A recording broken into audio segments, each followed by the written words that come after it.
Hey beauty besties, I thought it would be super fun today to hop on and share a transition blush tutorial for beginners. So many of you might have seen transition blush has taken over the internet, and it is just the hottest thing right now in the makeup community. There's so much drama over who started it, who invented it. You know, is it Painted by Esther? Is it Patrick Ta? Or, you know, has it just been around since the beginning of time? Or what exactly is the story? There is just so much drama. So I figure we'll get into that at the end of the video. If any of you beauties are interested, we'll just touch on that briefly, some of that beauty community drama that's going on right now.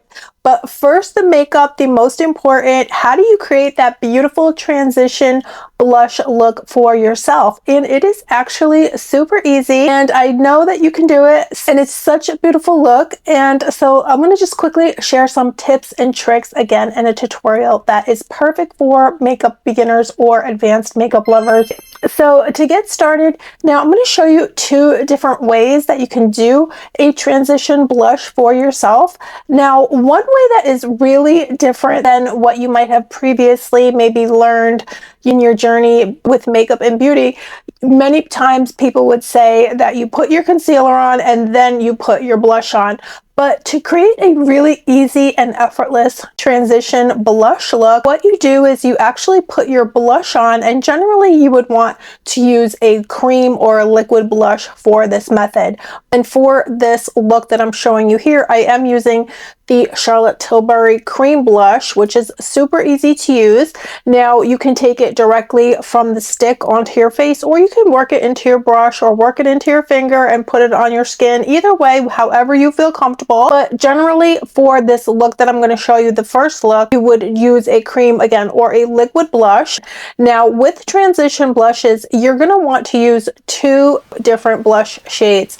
So you use a lighter blush shade and then you use a deeper blush shade generally. So now for this look today, I'm using a light pink to start. So I'm taking again the Charlotte Tilbury Glow Stick in a light baby pink shade, and then I'm going to make it transition into a deeper shade. So that is the kind of makeup theory behind transition blush, is that you generally go from a lighter shade that you'll apply sort of towards the apple of your cheek, more towards the center of your face, and then you want to apply a deeper similar family shade higher up. So that's all there is to it. Again, it's just pretty much using, some people again do use more, but for beginners and for a quick and easy and absolutely beautiful look, I believe you only need two blushes to get a beautiful transition blush look.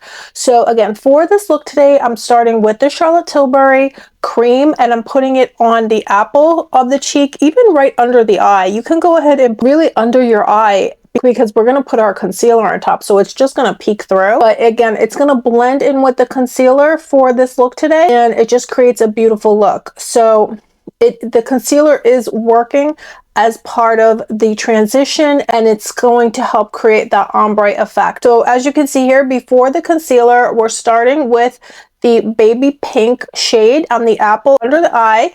Then we're going to put just a dot of concealer into the tear duct area of the eye. And then you just want to gently blend it out, blend everything outwards. And it's just going to make a beautiful gradient. Right there you have a transition look to your blush. But to really bump it up, and you can always skip this step as well, but to really get a beautiful transition blush look, you want to take a deeper shade of a cream or a liquid blush and just put a dot. You don't need a lot, just put a dot up on the highest point of your face, generally on the high point of your cheekbone, and then blend that out. So what you have done now is you've created this beautiful transition blush look by taking the two cream or liquid blush shades and blending the lighter shade into the more deeper shade of color family that you're going for. So I am going for a pink look here.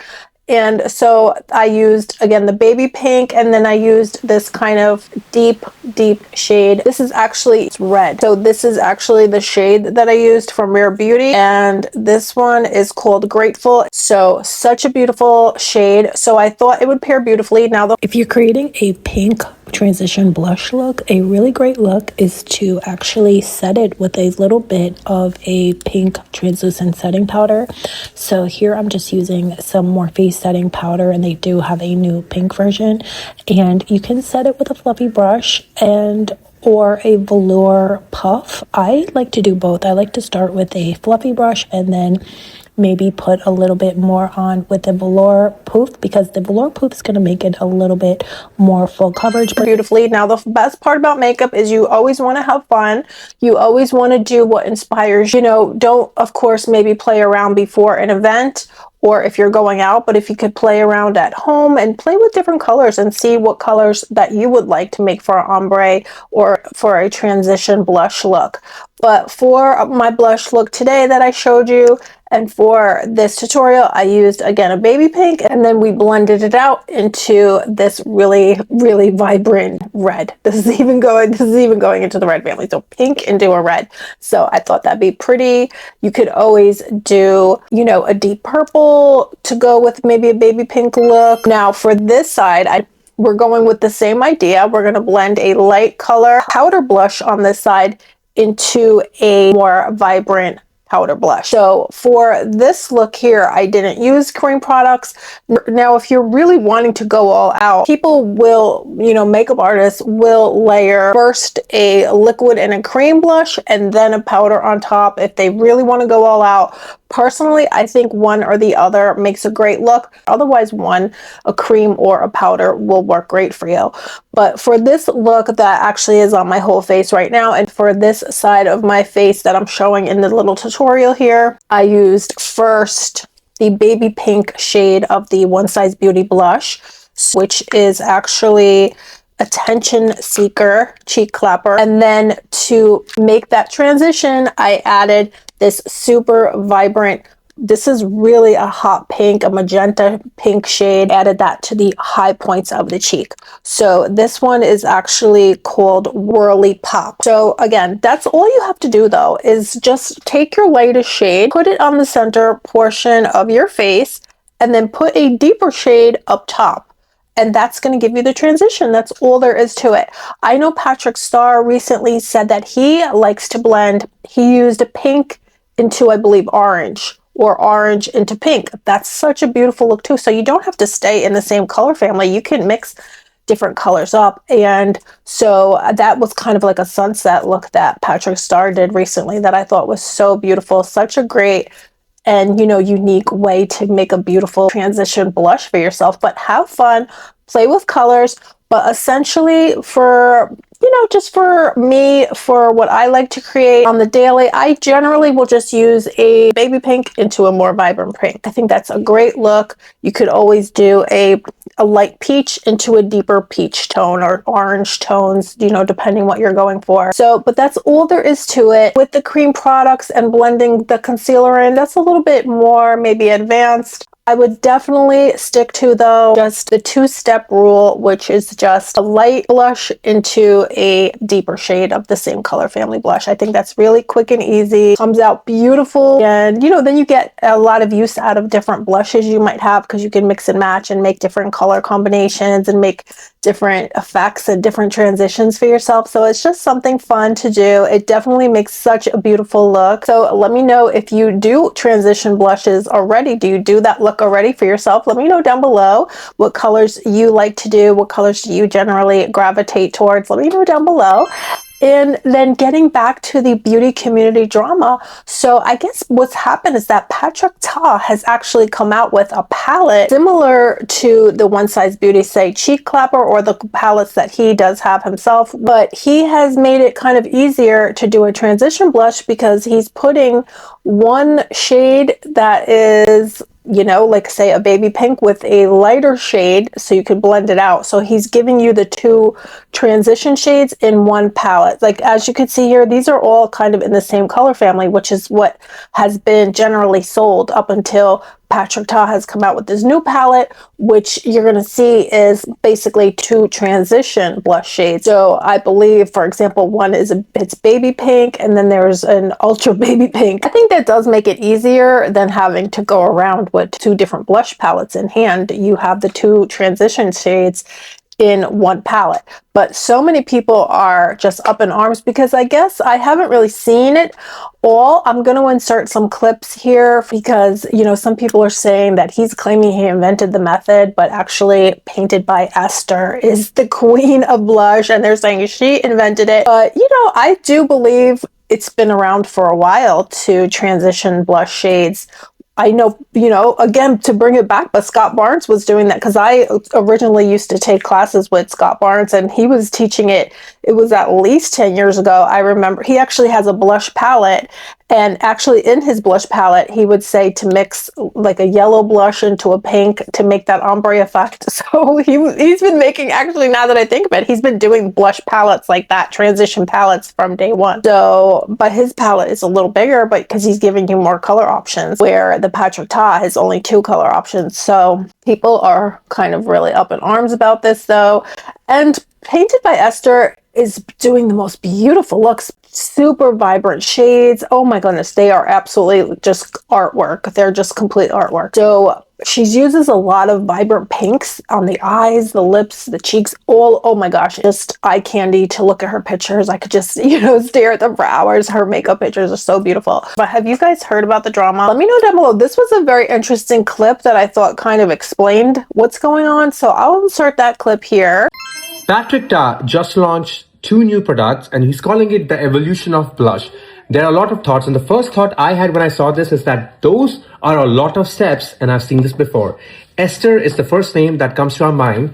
I love Patrick, but we need to talk about this. Liquid transition brightening blushes. These are supposed to be added under the eye and are brightening blushes. Pretty light, but I get the point. The transition blurring blush duo. 2 different powders, lighter, darker, to transition under your eye into the blush. Do we actually need this? When I first saw those, all I could think was Fenty Beauty's colored finishing powders. First, break down Patrick's method and what he's saying. Concealer in the inner and outer corner, add 3 dots of liquid transition brightening blurring blush right there. You blend it out using the blush, basically blending all of it together.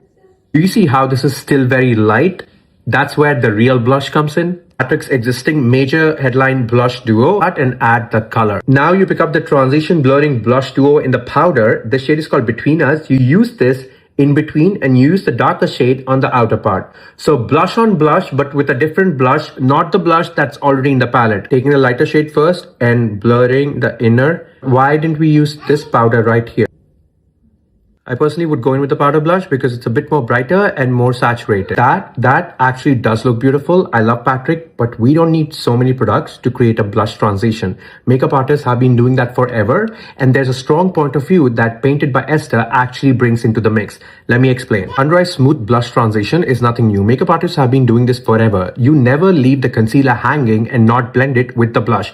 So when you show me something like this and when you launch products like this, the only name I am taking in my head is Esther. I just attended her masterclass, and this is so Esther coded. I actually thought he's collaborated with her to create this. Esther actually taught us the technique. She took a really dark blush first and put it on the back of her hand. She went in with the idea of brown skin friendly. Fluffy brush and completely coated. Then she tapped it right in the center of the cheek and took it up onto the eye. Esther took a powder puff, yes, a powder puff, and picked up the lighter color of the cream blush. She evened it out. Then she transitioned that under the eye, blending it into the darker shade and bringing it under the eye. Go with a lighter concealer or a color correct, and use this side to blend out the concealer under the eye, blending it into the blush and creating a smooth transition. The mixing of the blush with the concealer right here creates the flow of blush. And set the under eye completely, bringing it on top of the blush to create that smooth transition from bright to light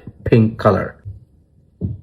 Okay, here are my final thoughts. I love Patrick Ta. He'll be the king for giving us cream blush on top of powder blush. He has taught us so much. He has contributed a lot to the beauty world, and we'll respect him for that. But this under eye blush transition technique, Esther is the queen of. Now, thoughts about the product. This transitioning liquid blushes, beautiful lightening concealers, and Natasha Denona has a few. As a beauty consumer, I have the right to opinion, and I think these should have been blurring under eye finishing powders in colored formats. The darker shades in this are too light for deeper skin tones. Who does under eye blush transition technique belong to?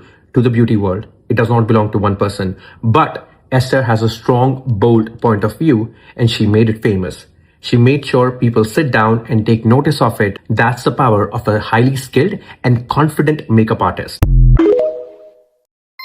But let me know what you guys think. It's all, very interesting to me as a makeup lover. But are you guys gonna purchase the Patrick Ta? Anyway, I just wanted to hop on though and share those tips and tricks how you can get transition blush for yourself so beautifully, so much fun, and makes such a beautiful look. So let me know again your favorite colors that you would like to use or have been using for transition blush. Let me know down below. And that's pretty much it. I hope you beauties are all doing good. Don't forget to subscribe if you're not already subscribed, and give me a thumbs up if you like this video, and comment Glam Fam down below for a special surprise makeup mystery box giveaway. I'll pick a winner from the comments down below. So that's pretty much it. I love you guys so much, and I will see you very soon.